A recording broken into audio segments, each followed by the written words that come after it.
So this is the air filter. It sits right in front of the battery.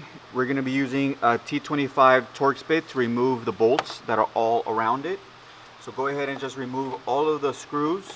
Now these screws do go into a plastic lower housing.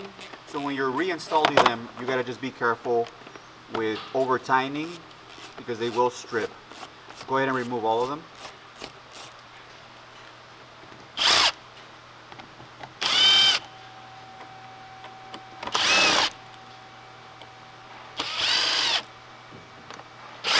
You see this one right here? This one looks like it's stripped because it just spins inside the box. It'll probably be able to be removed because it's stripped, but that's what happens. So just be careful when retightening these.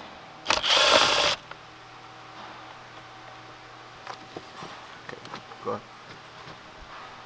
As you see here, it does not want to come off because this one's stripped. So I'm going to put a little bit of pressure by pulling up on the box, and then it'll be able to come out. So again, this is plastic, so when you're retightening them down, just be really careful. This is the air filter right here. We're gonna go ahead and pop it out.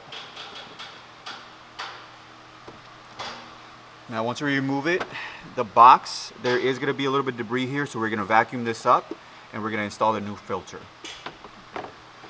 So to reinstall the filter, just line it up, put it back in, and put the box down.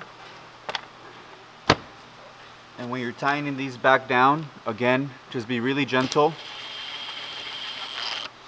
to make sure you don't strip the box.